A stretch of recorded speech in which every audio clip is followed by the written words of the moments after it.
Do you want to start a thriving real estate career but don't know where and how to start? Do you want to become a successful realtor or investor but lack the required knowledge and skills? Gear yourself up with the best and actionable advice here on the Real Estate Rundown. Tune in as Shannon Robnett talks with industry veterans about all kinds of asset classes, market trends, challenges, management techniques, and success stories. Listen to informative discussions with valuable tips that will serve as the foundation for your incredible real estate venture. Now, here's your host, Shannon Robnett.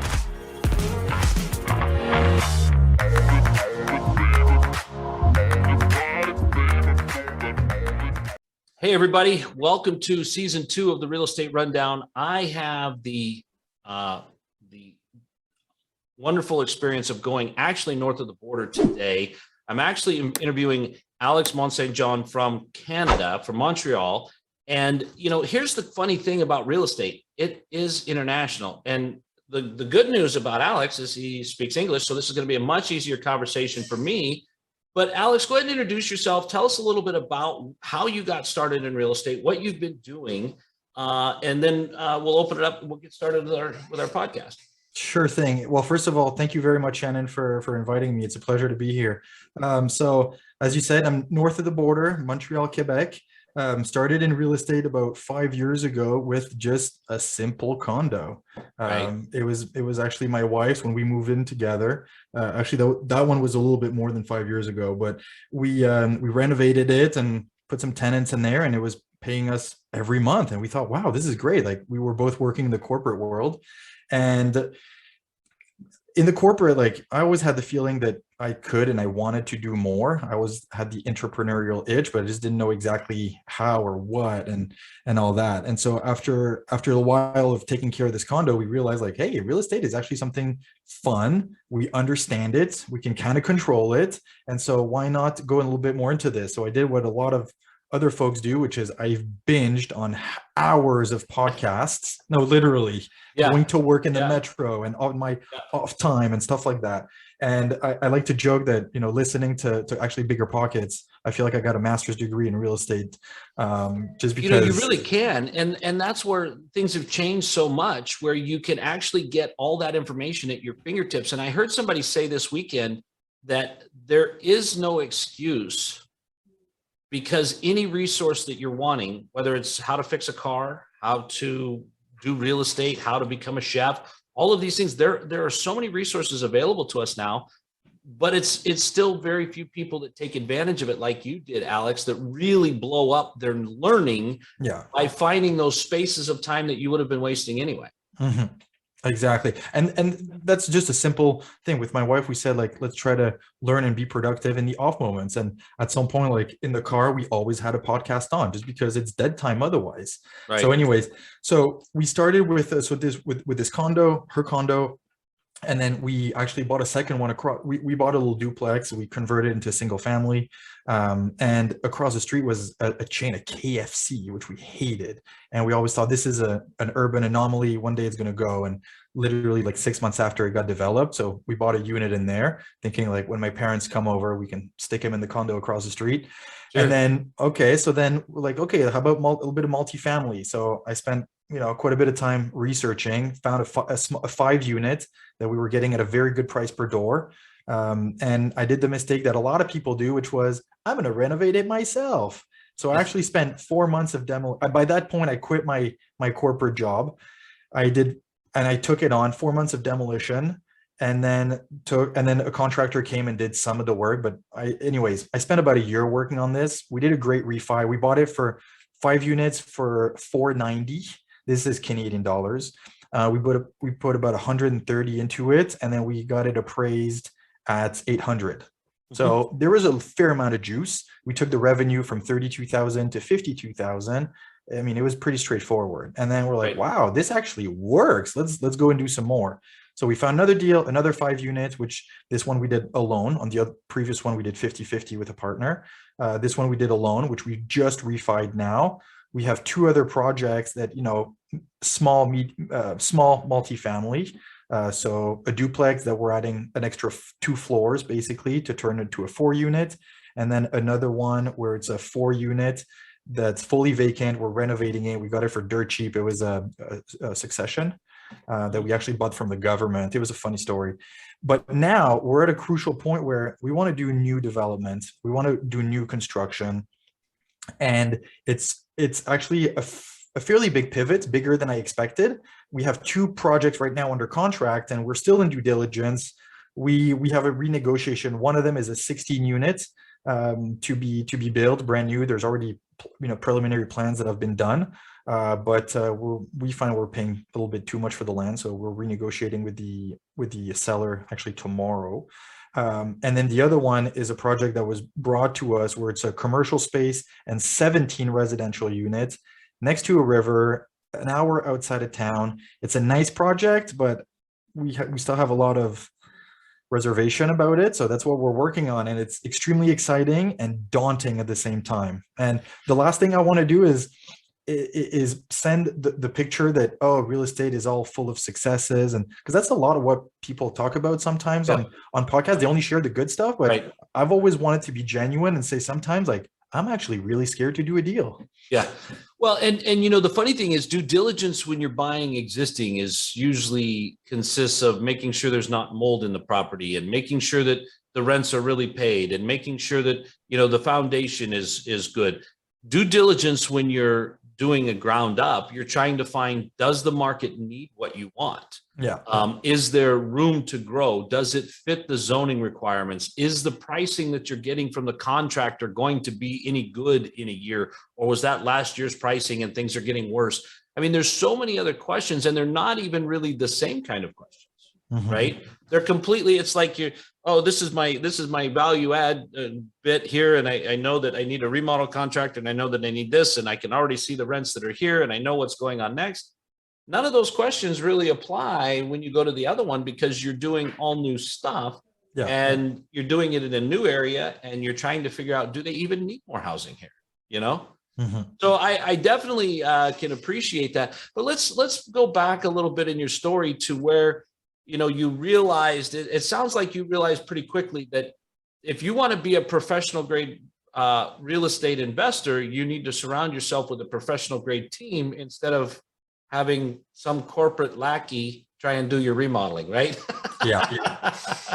So how is that you kind of, so figured that out? I mean, you go from doing it yourself, having the great idea that, I mean, look, I own a construction company. I don't hang cabinets, right? Yeah. There's things that I don't do because I know what I'm good at. But how is it that you went from that to finding the team that you now can count on and rely on? That's a really good point, actually. Like, it's actually a combination of factors. And the most basic one is just education. At the beginning, when I started, I thought I had to do it myself because it was just too hard or too complicated to be able to find someone who would fit, I was going to say, the scope for a decent price. And so I just thought, wow, I can't find someone to do the demolition. I'm just going to go do it myself. So after my corporate job, I literally took my car and my toolbox and went on site and cut stuff out with a grinder, which I kind of realized now was actually also illegal. But that's a different question. we don't want to, we're not going to incriminate ourselves on the podcast. So we'll skip over that. It wasn't really illegal. It just kind of maybe looked that way a little bit, sort of. Correct. Yeah, no, you're absolutely right. So it was a question of education. And at the beginning, it was like, oh, real estate is great. Like, I don't have to work for somebody else. Like, yeah, but you have to, if you're going to do it, you have to do it the smart way. And the smart way is actually to be the music conductor. Is not to do the work yourself. Is to build a team of professionals in each category. And it took me a little bit of time. And after a while, I was like, no, from now on, we pick one here to do closings. We don't go to title companies. We go to a notary. So we have one good notary. He handles everything for us. Same thing with a lawyer.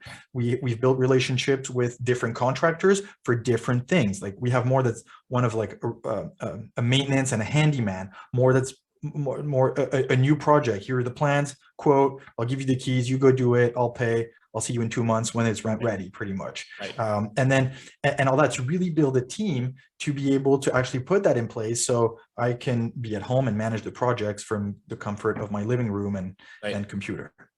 And when you're doing that too, I'm sure you probably realize that there's a lot of difference between price and quality. Yeah. How do you balance that? I mean, because you still run that edge of if I spend too much, it doesn't get covered by the rent. If I don't spend enough, I won't get it rented.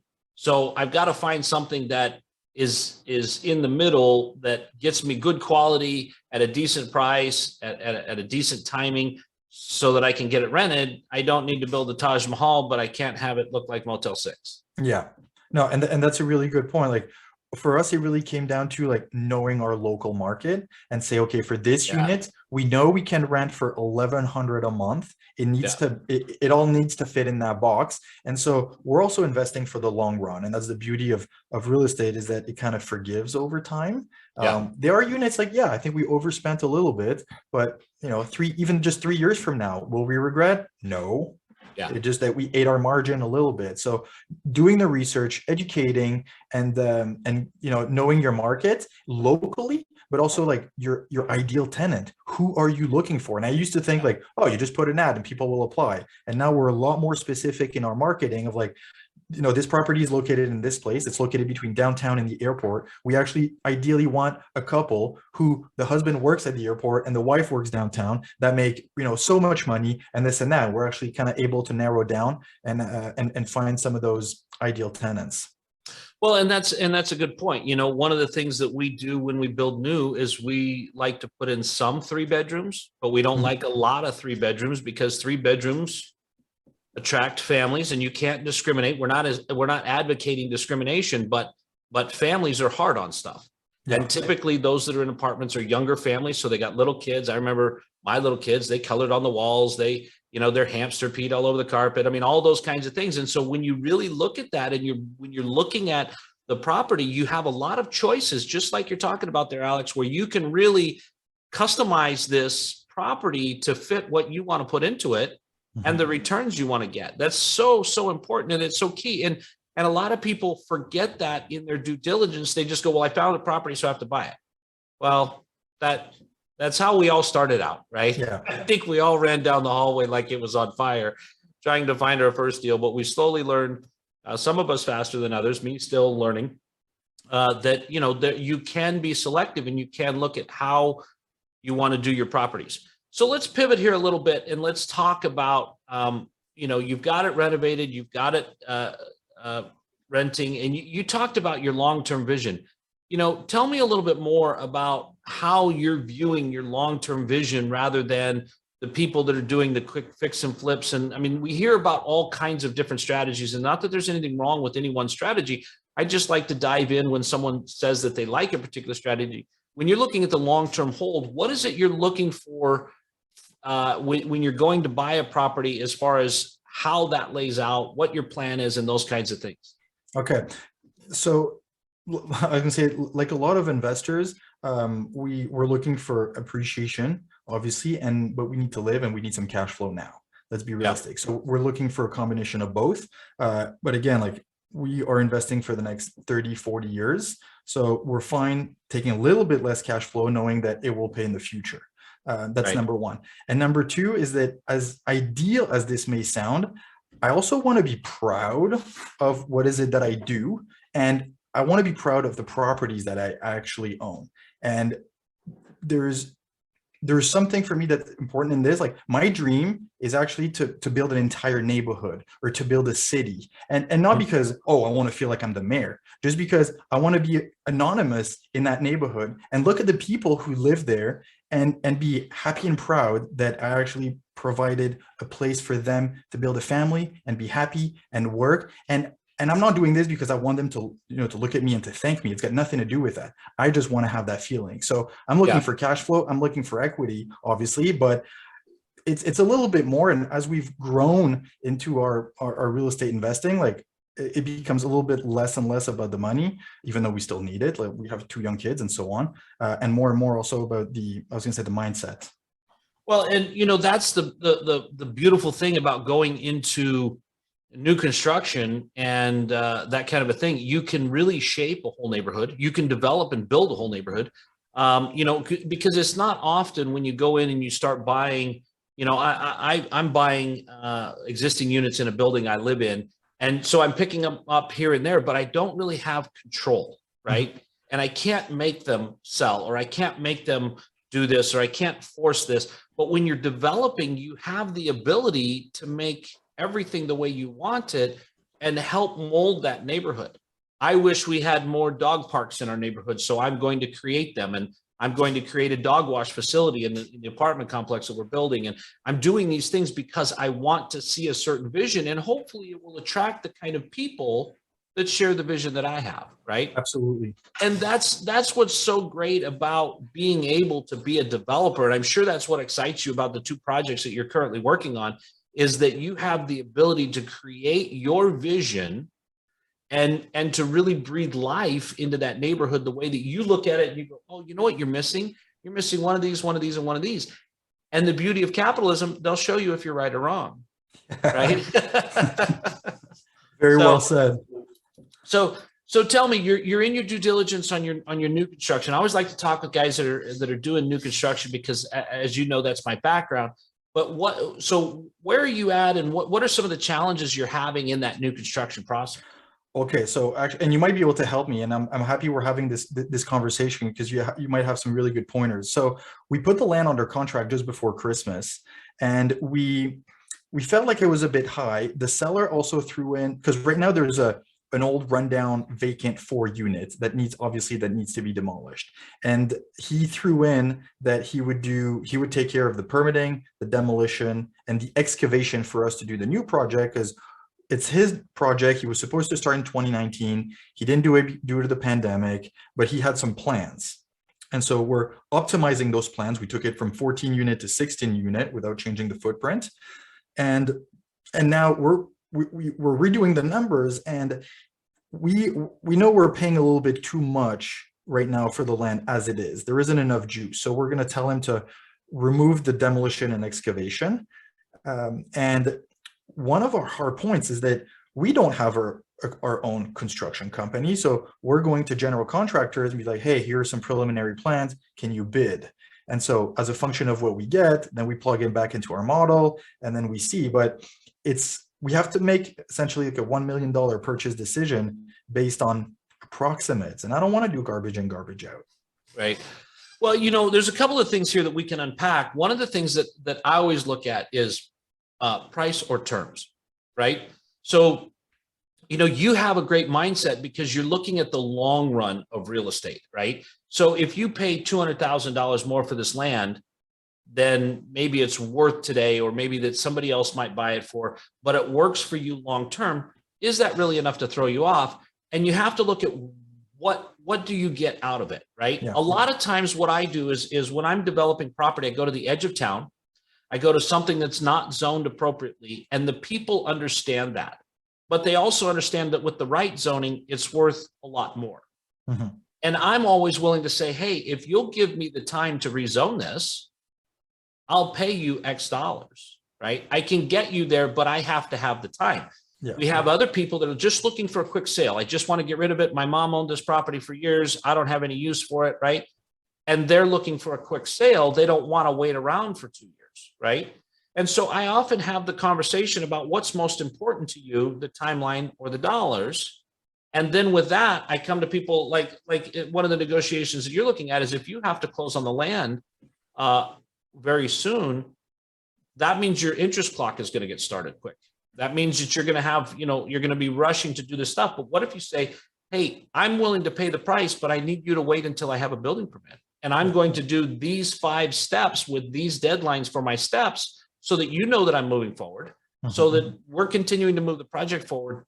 But now you have time, and time is worth money, right? Yeah. And one of the other things that I see is when people go to contractors, they go for the bid. And one of the things that's difficult with that is, did you want really nice carpet, kind of nice carpet, right? And so a lot of times what I do is I do a design build where I go and I find the contractor that I like. I find the contractor that builds the product that I see. I find the contractor whose reputation checks out, that they have a good warranty, that they build a good product. And then I negotiate with them to build the project. And I negotiate with them something called a cost plus, which means that here's the cost that you paid the plumber, plus a fee for you for managing the work. And now I get to see all the receipts. There's no There's no hidden account over here to cover this or cover that, because when they give you a hard bid, they've got some money held back to cover something that might happen. We're just going to put it all on the table so that when something does happen, because it will happen, Alex, it will. Yeah. You know exactly what happened and how. And then we look at who we want to get involved for plumbers, for heating and air guys, for concrete guys, and we build a team. And that team helps me draw the plans, because I promise you, the architect doesn't know near as much as the concrete guy does about how to build it. The architect knows how to draw it. The architect knows the codes, but the concrete guy or the plumber knows how to do it much better in their specific area. And so we build that team. And when you build the best team, see, we've got a project going right now that the last month, my interest will be $4,000 a day. A day? A day. Man, what's the project? We've got 190 units under construction. And at the end of that $50 million construction loan, my interest is about $4,000 a day. So when I go to look at the cheapest price, it doesn't quite work. If I look at the best plumber and I hold him to a very aggressive schedule, I'll make way more than $4,000 a day, right? And so when you build your team and you understand that, now you have the recipe for success when you hit the bump, because you're going to hit the bump. Yeah. It doesn't matter. It doesn't matter where you're at or what you're doing. There's going to be a bump in the project. And so when you're looking at that, you're really, really smart to start that conversation now with your owner of the land about how, and maybe we need to renegotiate. This is where I'm at. Help me help you get this property off your hands. Right. Yeah. And so those are just kind of a couple of things that I do that really bring value, because like you said, in 5 years, none of that's going to matter. Either you have a project or you don't in 5 years. That's the only matrix you're going to have. Right. And then once you've decided you're going to have one, the question is then, are you going to have a successful one? Or are you going to have a one that came out with a $10 million budget with a $12 million total price and a lot of heartache and grief and mad investors and all these other things? Or are you going to have one that had a team that was fluid through it and anticipated what was going to get bumped and went as best as possible? Yeah. So that would be my advice on that, real just from a bird's eye view. But when you're looking at that, you have to put that all into place. And you have to understand what's going to be in your best interest to reach your long-term goal. Yeah. And jumping into projects like that, I also have to accept that I need to be comfortable with the unknown when it comes to cost. Like overall, I think I can get that 16 unit build for about 4 million, but well, obviously we need some contingency and stuff, but hey, we're just going to have to work hard. And if we need to be at about $200 a square foot, then that's where we need to be. Well, and the other thing you can do too, Alex, is if you'll get your property management team on board and you find out what can I get for rent in this area, right? Yeah, we already did that. Yeah. Then you know how much you can spend. Then if you've built a construction team, you go to your general contractor and go, I have to build this for $200 a square foot. Show me how. Yeah. You show me, because you've been doing this for 25 years. You've been doing this for a long time. Yeah. And it needs to make sense. That's a wrap for today's episode of the Real Estate Rundown. Let these newfound strategies pave the way to start a successful career or a profound rebranding. If you loved everything you have heard, listen to more conversations at www.shannonrobnett.com. And be sure to leave a rating, share it with your friends, and subscribe. Until the next episode.